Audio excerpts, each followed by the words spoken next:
There is no getting past the title of this book. Dracula versus Hitler. Your interest is immediately piqued. You can see exactly how it goes in your mind, like an old school Hammer horror film or an old school monster mashup movie.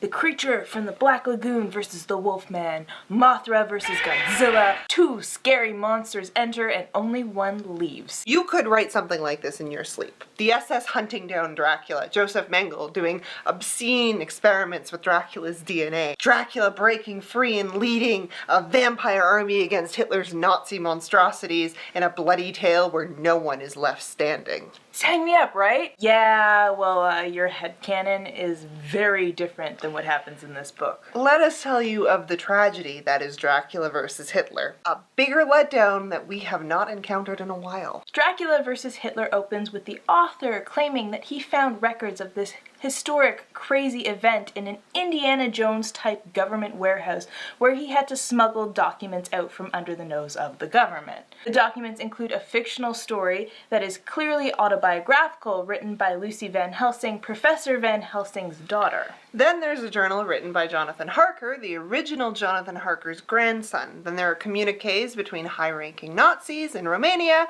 And then there's this little journal where Hitler writes about himself in third person, referring to himself as Herr Wolf in a way that is super confusing. At first, you know, this is kind of cool, as the original Dracula novel was written as an epistolary, aka a series of collected writings. The novel quickly gets tedious, though, when you realize that you hate Jonathan Harker, and eventually you realize that Lucy is no better. We begin the story with Jonathan Harker, who has been sent by British intelligence to instruct and lead the local resistance. He's accompanied by Renfield, a Scottish explosive expert who sustained brain damage on the way and mostly speaks in spectacularly dirty limericks. They run into Professor Van Helsing and his daughter Lucy and begin working together to disrupt the Nazis. Lucy is presented as a fully capable, quote-unquote, strong woman who is beautiful and can do everything a man can do and just wants the respect of her male compatriots.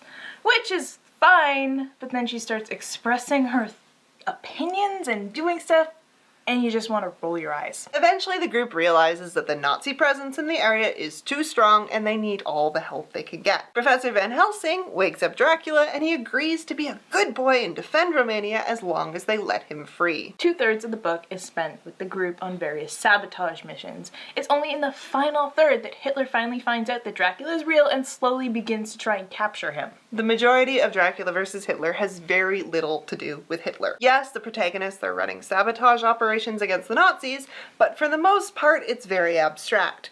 Missions against a faceless enemy and their local colluders. The entire middle of this book drags on.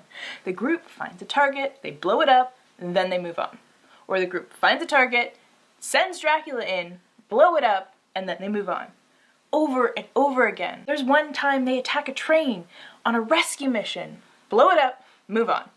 It's monotonous and insanely repetitive. I wanted full-scale assaults, undead horror, Dracula in the heart of Berlin, not this grassroots movement with Dracula tacked on to sell copies. And the tedium is made worse by the fact that Jonathan and Lucy suck. Jonathan is the most obvious annoyance out of the two. From moment one, he is infatuated with Lucy. She's beautiful, fiery, capable, and he wants to protect her. And then Lucy makes the mistake of sleeping with Jonathan and he gets 100 times worse. He's every guy on the internet whining about how he does the right thing and he still can't seem to get the girl. He is that one guy on the subway who you politely smile at and he takes it as an invitation to your time. He's that one guy in the office that you try not to be caught alone with because every time you do, you know he's imagining what your children will look like together. Lucy constantly tells him no, it was a one-time thing and she's not interested in pursuing a relationship with him, yet he still thinks that every little thing she does means that yes, he has a chance of winning her back. It's exhausting, and I'm not sure whether his inability to take no for an answer is supposed to be endearing or not. Not only that, but he is the least experienced member of their sabotage team, but he's been sent here as a specialist, so he acts like he's the big, smart leader. And then he spends the rest of the time being irritated by Dracula because Lucy clearly has been into Dracula from moment one. Lucy takes a little bit longer to get on your nerves. She's a little more subtle. She's described as beautiful, so much so that often looks are the only thing people see about her, but she's a fierce fierce fighter and a good rebel strategist who can hold her own in a firefight. None of that is a problem until you realize that Lucy believes that she is the only smart, strong, beautiful, capable woman out there. And there's no excuse for it either. It's not like she's lived her entire life in backwoods Romania, which I'm positive there are tons of smart, strong, beautiful, capable women there too. But Lucy has traveled all over the world, across Europe, through North America. She is bound to have met at least one or two women who are on her level. But Lucy insists that she is the only strong woman out there in the middle of World War II, a war where more women than ever before did whatever they had to do.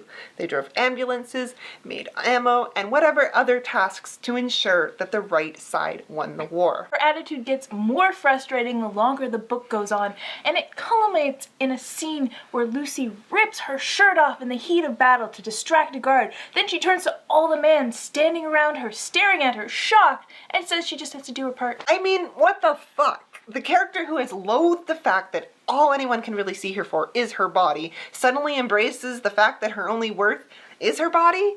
It was not the empowering moment I am almost positive the author thought it was. It was insulting. Lucy reads like a strong female character born straight out of the male gaze as she boldly states that no man is going to respect her, so she should be feared instead. Of course, we can't forget the supposed star of the show, Dracula, who is fairly underwhelming. He has mellowed out a lot from the vampire who went into the coffin at the end of Dracula. He has no control over himself, and he is a monster, and he knows it. Dracula has decided that he wants to remake his image, to be the noble savior of Romania rather than the monster he was. He spends daytime devouring books and moping about the people he accidentally killed. More and more, as we get Lucy's perspective on Dracula, he is presented as a refined and tortured old soul. Someone who she hopes can save her through their romance. Finally, the one man who can see her as intelligent and not just a piece of meat. It's kind of gross. Dracula does not get as much time in a book called Dracula vs. Hitler as you would expect. He's a side character in his own novel, content to be shuffled from one sabotage to the next without making any decisions or choices that drive the narrative forward. As for titular character number 2, Hitler, his journals only come in about halfway through.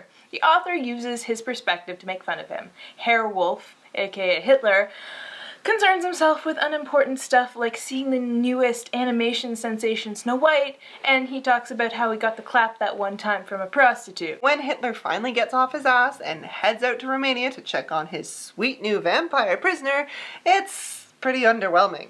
He doesn't do anything other than watch Dracula from outside his cell like he's watching an animal in the zoo. It's disappointing and a waste. And the most I can say about the climax is that it was a change of pace. Interesting because the rest of the book was painfully mediocre. Patrick Sheane Duncan had an opportunity to do something big and silly and epic with Dracula vs. Hitler. Unfortunately, whatever you're imagining in your head is better than what's on the page. Ultimately, Duncan tried to stay true to Dracula. The story is closer to a Dracula retelling set in World War II than it is to its own novel where it could have been set in the heart of the war. It didn't work out. And the characters didn't do enough to overcome the problems with the plot, though they were memorably bad at some points. If you're curious about this book, we give it about 2.5 stars. If you're looking for a campy, epic romp, this isn't the book that's going to capture your attention. If you want a book to see what would happen if Dracula faced off against Hitler, this book barely gives you that either. If you want a brain exercise about what would happen if Dracula were around in World War II, then maybe check out this book. Thanks for watching, guys. We did this review as part of Vampire Month, so we have a bunch of vampire-related content on our channel, so check that out if you're interested. And if you liked our review, subscribe. It really helps us out. Thanks.